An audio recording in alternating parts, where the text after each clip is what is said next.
आज की इस वीडियो में हम जानेंगे कि वो कौन सी 10 ऐसी बड़ी गलतियां हैं जो एंड यूज़र करता है सोलर सिस्टम लगाते हुए या डिसीजन लेते हुए। उन गलतियों को कैसे अवॉइड किया जा सकता है और आपका एक अच्छा आइडियल सोलर सोल्यूशन कैसे बन सकता है। अस्सलाम वालेकुम व्यूअर्स, मेरा नाम है सलमान खालिद और आज की वीडियो में हम जानेंगे कि वो कौन सी 10 ऐसी गलतियां हैं जो करने से आपकी सारी इन्वेस्टमेंट जो है सोलर पे वो जीरो हो सकती है, उनको कैसे अवॉइड कर सकते हैं और कौन कौन सी प्रिकॉशंस आप ले सकते हैं।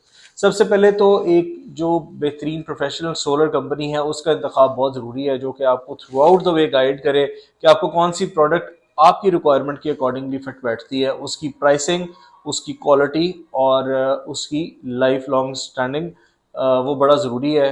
अगर आप खुद से कुछ प्रोडक्ट्स परचेज करना चाह रहे हैं तो उसके लिए मैं आपको बता देता हूँ। सबसे पहले तो बारी आती है जी आपके सोलर इन्वर्टर की। हमेशा से हम लोग ये बात करते हैं, सोलर इन्वर्टर जो है वो सिस्टम का दिल होता है।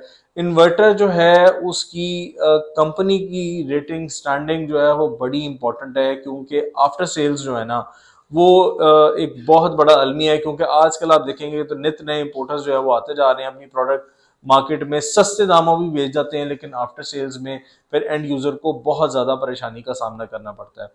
तो आप जो भी इन्वर्टर का ब्रांड सिलेक्ट करें, सबसे पहले देखें कि उस कंपनी की आफ्टर सेल सर्विस कैसी है, उसके प्रायर एक्सपीरियंसेस कैसे हैं, उनके रिव्यूज देखें उस कंपनी के बारे में, प्रोडक्ट के बारे में। और फिर बात आती है उसकी प्राइसिंग की। ऑब्वियसली मार्केट बड़ी कंपेटिटिव है, प्राइस एक बड़ा इंपॉर्टेंट फैक्टर है किसी भी प्रोडक्ट को परचेज करने का। लेकिन प्राइस के साथ साथ, क्योंकि ये टेक्निकल आइटम है, प्रोडक्ट है, आप खुद से इसको ठीक नहीं कर सकते, तो आफ्टर सेल सर्विसेज जो है वो बड़ी इंपॉर्टेंट है इन्वर्टर बिजनेस में। दूसरी बारी आती है जी सोलर पैनल्स के इंतखाब की। तो जो नॉन ब्रांड्स हैं वो उनकी तरफ आप जाएं और टियर वन का जो भी पैनल आपको मिले, जिसमें टॉप 5 ब्रांड्स मार्केट में रेडीली अवेलेबल हैं, जिसमें कैनेडियन लॉन्जी, जिनको, ट्रीना, जे, ये तो स्टॉक में अबंडेंटली सप्लाई इनकी मिल जाती है। पैनल्स की प्रॉपर वेरिफिकेशन, प्रॉपर डॉक्यूमेंटेशन के साथ पैनल्स को बाय करें, क्योंकि स्टॉक लॉट्स जो हैं हमारे मुल्क का अलमी है, यहाँ पर आती हैं, बिकती भी हैं और ओरिजिनल ए ग्रेड की प्राइस पे अक्सर स्टॉक लॉट भी बिक रही होती है। तो एंड यूजर जो है वो धोखा खा जाता है और वो ओरिजिनल प्रोडक्ट सस्ते खरीदने के चक्कर में स्टॉक लॉट घर लेकर चला जाता है। इन सारी चीजों को अवॉइड करना चाहिए। इसके बाद बारी आती है जी आपकी वायरिंग की। आप जब भी को वायर सिलेक्ट करें तो वायर की गेज, उसके वोल्ट्स वो जरूर चेक कीजिएगा, क्योंकि आपकी डीसी केबल के 1000 वोल्ट मिनिमम होने चाहिए, तो आपकी करंट की कंडक्टिविटी बहुत बेहतर होती है और आपका करंट का फ्लो बड़ा जबरदस्त रहता है। ब्रेक ये वायरिंग के बाद बात आती है जी आपकी ब्रेकर्स और एसपीडीज और इस तरह के स्विच गियर की। आप जब भी पैसे बचाते हैं या कोई कॉपी वाला ब्रेकर यूज करते हैं या खरीद कर लाते हैं, उसमें आपकी आग लगने के चांसेस होते हैं, सिस्टम के मेल फंक्शन करने के चांसेस होते हैं। और यूजुअली हमने ये देखा है कि जब आपके ब्रेकर्स ट्रिप नहीं करते, ओवरहीट होते हैं, तो वो उनमें आग लग जाती है। उस आग लगने की वजह से आपका इन्वर्टर और इवेंचुअली सारा सिस्टम जो है वो भी जल सकता है। तो आपके बड़े कीमती पैसे उस सूरत में भी ज़ाया हो सकते हैं। आपको एक और चीज़ का ख्याल रखना है कि जब आप स्ट्रक्चर बनवा रहे हो, अगर तो वो एलिवेटेड स्ट्रक्चर है तो वो उस स्ट्रक्चर की जो ग्राउंड माउंटिंग है वो बड़ी सॉलिड होनी चाहिए, उसकी बेस, ताकि आपका स्ट्रक्चर विंड प्रेशर्स हैं उनको विदस्टैंड कर सके। इसके साथ साथ स्ट्रक्चर की जो कॉम्पोजिशन है, अगर तो एलिवेटेड है तो ऊपर जो मटेरियल यूज हुआ वो बड़ा स्ट्रेंथ एंड हार्डन मटेरियल होना चाहिए, जो कि इतना लोड भी बर्दाश्त करे और विंड प्रेशर्स को भी जो है वो रेजिस्ट कर सके। इसके साथ साथ आपने कोशिश करनी है कि जो पैनल्स स्ट्रक्चर के साथ कनेक्ट हो रहे हैं वो एसएस के मटेरियल के साथ यूज हो, और एसएस भी उस ग्रेड का जिसको जंग ना लगता हो, और उस स्ट्रक्चर को रीपेंट करवाना या हॉट डिप गैल्वेनाइज करवाना बड़ा जरूरी होता है। इसके साथ साथ अगर आप रेगुलर स्ट्रक्चर यूज करते हैं, जो कि L2 L3 नॉर्मल स्ट्रक्चर आता है, तो कोशिश करें कि वो 12 से 14 गेज के बीच में स्ट्रक्चर हो। एसएस के नट बोल्ट यूज करें, वॉशर्स जो है वो जरूरी यूज करें। थोड़ी थोड़ी जो है वो इंस्टॉलर्स भी जो है वो अपनी बचत के चक्कर में कुछ आइटम्स, कुछ मटेरियल कम लगाते हैं, जिस वजह से स्ट्रक्चर की स्ट्रेंथ में फर्क पड़ता है। तो इन चीजों में कॉम्प्रोमाइज करना बिल्कुल सरासल जो है आपको कबूल नहीं होना चाहिए, और ये इस पे कॉम्प्रोमाइज करना वैसे भी बहुत बड़ी बेवकूफ़ी है। अगली बारी आती है जी आपके इन्वर्टर की कन्फिगरेशन और इन्वर्टर की सेटिंग्स की। तो जो आपका इंस्टॉलर है वो बड़ा प्रोफेशनल होना चाहिए। उसको ये पता होना चाहिए कि वो कौन सी बैटरी कनेक्ट कर रहा है इन्वर्टर के साथ, इन्वर्टर में बीएमएस है या नहीं है, बैटरी लिथियम आयन है, ट्यूबलर है, एसिड है, ड्राई है। जिस तरह की बैटरी हो उसके रेलेवेंट उसी तरह से उसकी इन्वर्टर की सेटिंग करनी चाहिए, ताकि किसी भी कॉम्प्लिकेशन से बचा जा सके, बैटरी ओवरलोड ना हो, ओवरहीट ना हो। इस तरह की जो छोटी छोटी चीजें हैं वो आपके लिए बड़ी इंपॉर्टेंट है सिस्टम की सेफगार्ड, प्रोटेक्शन और सिक्योरिटी के लिए। इसी तरह से जब आप सोलर पैनल्स की स्ट्रिंग डिजाइन कर रहे होते हैं इन्वर्टर के लिए, तो जो आपका अच्छा इंस्टॉलर होगा वो आपको बताएगा कि एक स्ट्रिंग में कितने पैनल्स आपका इन्वर्टर सपोर्ट करता है, और आपकी जो वायर है उसकी कंडक्टिविटी के अकॉर्डिंगली कितने पैनल्स की स्ट्रिंग आसानी से एडजस्ट हो सकती है और आपके इन्वर्टर के साथ कन्फिगर हो सकती है। अब हम बात करेंगे पैनल की जो इंस्टॉलेशंस हैं उसके ऊपर।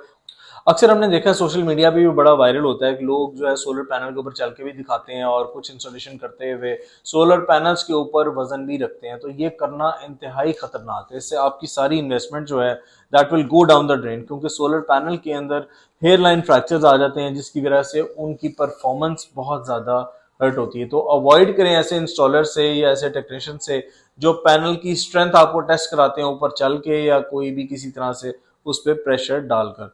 तो ये चीज को अवॉइड करें। दूसरी चीज बड़ी इंपॉर्टेंट है, इन्वर्टर अगर आप IP21 यूज कर रहे हैं तो उसको इंडोर इंस्टॉल करें, उसको पानी से, गर्मी से और इस तरह की जो मौसमी इफेक्ट्स हैं उससे जरूर बचाएं। आप अगर इन्वर्टर IP65 यूज कर रहे हैं तो वो obviously that is dust proof और वो वाटर प्रूफ भी होता है, लेकिन इसका हरगिज मतलब ये नहीं है कि आप इन्वर्टर को धोना शुरू कर दें या उसके ऊपर मिट्टी फेंक के उसको टेस्ट कर लें। उनकी एक स्पेसिफिक रेटिंग है, रैंकिंग है, वो उसके अकॉर्डिंगली इन्वर्टर्स काम करते हैं। तो जो प्रोडक्ट बाय डिज़ाइन जिस तरह से चल रही है उसकी लिमिट्स को जो है वो आप टेस्ट ना करें। ऑलरेडी जो ये प्रोडक्ट्स हैं ये टेस्टेड होती हैं और ये अपने एक लैब के अंदर एक सिक्योर एनवायरनमेंट के अंदर वो टेस्ट करके तो भेजी जाती हैं। इसके साथ हमने जो एक चीज़ नोटिस की है कि आपका जो सोलर सिस्टम है वो जहाँ पर भी इंस्टॉल होता है उसके साथ कोई भी फायर एक्सटिंग्विशर या ऐसी प्रोडक्ट आप ज़रूर इंस्टॉल करें जो इन केस ऑफ इमरजेंसी आपके वो काम आ सके, क्योंकि लाइव करंट चल रहा होता है। आप एट टाइम्स जब आग लगती है तो आपके पास कोई और सेकंड रिसोर्स नहीं होता कि उसको किस तरह से कट ऑफ करना। या तो जो सोलर पैनल की वायर्स आ रही हैं उनको आप डायरेक्टली जो है वो टर्मिनेट करें छत से या इन्वर्टर वाली साइड से, या फिर दूसरी ऑप्शन ये है कि आप फायर के हैजर्ड को कंट्रोल करने के लिए आप एक्सटिंग्विशर जो रखें, ताकि आप बहुत ज़्यादा को बड़ी जो नुकसान है उससे भी आप बच सकें। Last but not the least, एक बड़ी इंपॉर्टेंट चीज़ ये है कि जो आप सिस्टम लगवाते हैं, अगर तो आपने हाइब्रिड इन्वर्टर लगवाया हुआ है तो उसको ओवरलोड होने से बचाना वो आपकी जिम्मेदारी है। आप जो भी अपना लोड डिज़ाइन करते हैं हाइब्रिड इन्वर्टर पे डालने के लिए वो प्रॉपरली डिज़ाइन करें और उसके अकॉर्डिंगली इन्वर्टर का साइज भी वही लें। मिसाल के तौर पे अगर आपका 4 किलोवाट का लोड है तो आप इन्वर्टर 4 किलोवाट का मत लीजिए, इन्वर्टर थोड़ा एक्सेस कैपेसिटी में लें, ताकि आपकी जो प्रोडक्ट का टॉलरेंस लेवल है वो भी ब्रीच ना हो और आपकी प्रोडक्ट जो है वो सेफली सिक्योरली जो है वो लॉन्ग लास्टिंग रहे। उसके जो अंदर प्रोडक्ट के मॉड्यूल्स हैं, फीचर्स हैं, उसके कंपोनेंट्स हैं, उनकी भी ज़ाहिर है एक डिज़ाइन लाइफ है, वो भी हर्ट नहीं होनी चाहिए। आप ही की प्रोडक्ट है, आप ही ने पैसे खर्चे हुए हैं, इस चीज़ को आपने इंश्योर करना है कि वो प्रोडक्ट किसी तरह से मिसयूज ना हो। अक्सर ऐसे होता है कि आप लोग जो है वो इनिशियली एक जो सिस्टम डिज़ाइन हुआ होता है उसके अकॉर्डिंगली इन्वर्टर लगा लेते हैं, लेकिन बाद में जो है वो किसी भी इंस्टॉलर को बुला के अपना लोड इन्हांस करवा लेते हैं कि जी हम इसको मैनेज कर लेंगे। अगर ये सिस्टम डिज़ाइन हुआ हुआ है एक एसी, एक फ्रिज और एक टीवी के लिए, तो आप उस पर जोर ज़बरदस्ती करके इंस्टॉलर से 2 एसी या 3 एसी तो डलवा लेते हैं कि जी हम अपना लोड खुद मैनेज करेंगे। लेकिन होता क्या है कि अगर कोई भी नेग्लिजेंस हो तो वो that requires a split second के उसी नेग्लिजेंस के दौरान आपका सिस्टम जो है मेल फंक्शन कर सकता है। तो ये तो थी वो मेजर मेजर गलतियां जो कि एंड यूजर कंज्यूमर करता है, जिस वजह से आपका जो सोलर सिस्टम है उस पर काफ़ी ज़्यादा डैमेजेस और इफेक्ट्स आ सकते हैं। इनको कंट्रोल करने का भी मैंने आपको तरीका बता दिया है, एंड आई होप कि ये सारी चीज़ें जो है आप अपने जहन में रखेंगे सोलर सिस्टम इंस्टॉल करते हुए। आज की वीडियो में इतना ही, हम आपसे मिलेंगे अगली वीडियो में। अंटिल द नेक्स्ट वीडियो, अल्लाह हाफिज़।